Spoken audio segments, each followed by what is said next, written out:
Disclaimer, cette vidéo s'adresse uniquement aux débutants du jeu et non à ceux qui sont déjà un petit peu expérimentés dessus. Alors pour commencer, Battle Royale ou Fortnite est une extension de Fortnite créée par Epic Games, donc c'est ceux qui ont créé Unreal. Vous êtes lâché à 100 sur une carte qui est relativement petite et vous devez trouver de l'équipement pour être le dernier en vie, donc tuer vos adversaires pour survivre. Ça reprend un peu le principe de PUBG, HAZ1 du film Battle Royale, Hunger Games, etc.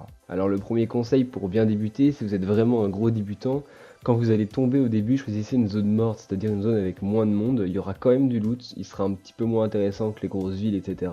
Mais vous pourrez jouer la partie à votre rythme et sûrement survivre beaucoup plus longtemps, voire faire quelques kills. Donc en zone morte, je pense dans les montagnes par exemple.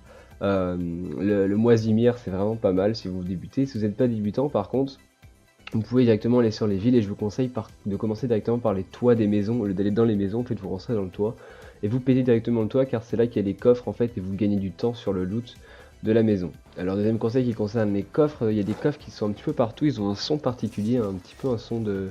comme une aura en fait, ça fait genre comme ça.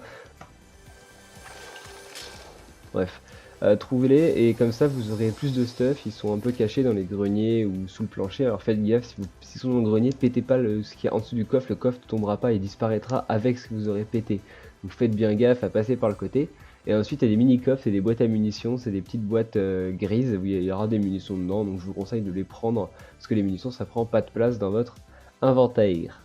Ensuite les armes, donc il y en a plusieurs types, il y a des pistolets, des pompes, des fusils, des snipers, des grenades, des lance-roquettes, des lance-patates. Alors dans les fusils il y a un peu tout ce qu'on connaît, hein, M4, SKS, AK, tout ça, tout ça. Alors le pompe ça one shot au corps à corps mais pas de loin, le fusil ça fait entre 20 et 52 dégâts en fonction du fusil, c'est-à-dire que le petit fusil de base en gris il fait à peu près 20-25 et le semi-sniper il fait à peu près 50 en violet. Et le sniper il one shot presque si vous faites un crit ou même si vous avez un gros sniper. Ensuite pour les armes vous allez avoir des petites balles légères, c'est pour les pistolets, les cartouches c'est pour les pompes, les balles normales c'est pour tous les fusils, les roquettes c'est pour lance-patates et roquettes et les balles lourdes c'est exclusivement pour le gros snipe.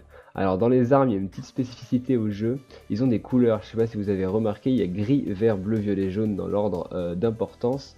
Et en gros ces couleurs vont impacter les dégâts de l'arme et la précision. Par exemple une arme grise va faire admettons 20 de dégâts, elle va être très peu précise, alors que la même arme en jaune va faire 50 de dégâts et va être ultra précise. Donc c'est toujours important d'avoir cet ordre. Alors je vous le redis, c'est gris le plus nul, ensuite c'est vert, ensuite c'est bleu, violet et jaune c'est complètement fumé. Par exemple un sniper gris va tirer plusieurs balles d'un coup mais va faire genre du 40 par balle, alors qu'un sniper jaune tirera qu'une seule balle mais fera du 200.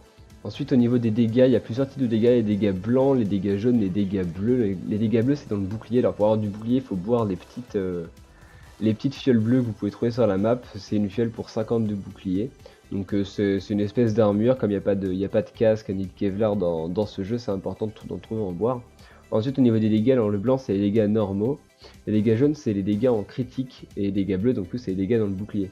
Alors du nombre de parties que j'ai faites, j'ai dû en faire bien 20-30 heures, j'ai pas vu de headshot, donc je pense que les critiques c'est un peu de manière aléatoire pour l'instant, donc ils changeront sûrement ça après. Et voilà, vous n'êtes pas sûr de crit en fait, vous pouvez crit sur la tête mais vous pouvez crit aussi dans le corps, donc faites attention à ça, ça peut être trompeur. Avant-dernier point, ça va être le soin. Alors il est très très rare le soin, alors faites gaffe, il y a les petites bandes qui soignent du 15 PV par bande jusqu'à 75 HP, pas plus.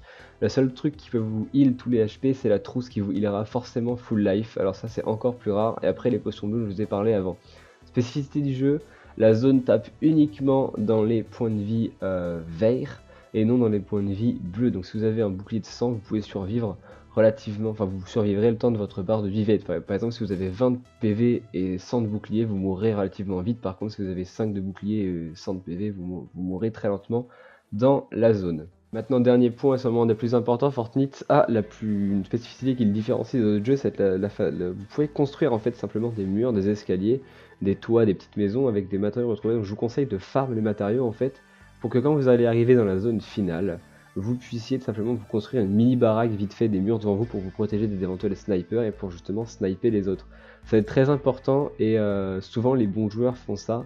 et ça vous permet de vous poser en fait et de step up le fight, sachant que vu que la fight se finira sûrement dans un endroit qui va être découvert, vous serez du coup à couvert, et donc c'est forcément positif. Et vous pourrez également monter des montagnes grâce aux escaliers, et c'est donc très important de farm le stuff et de l'utiliser. Merci d'avoir regardé ce tutoriel. S'il vous a plu, dites-le moi en commentaire, et j'en ferai peut-être d'autres pour les gens qui sont un peu plus améliorés.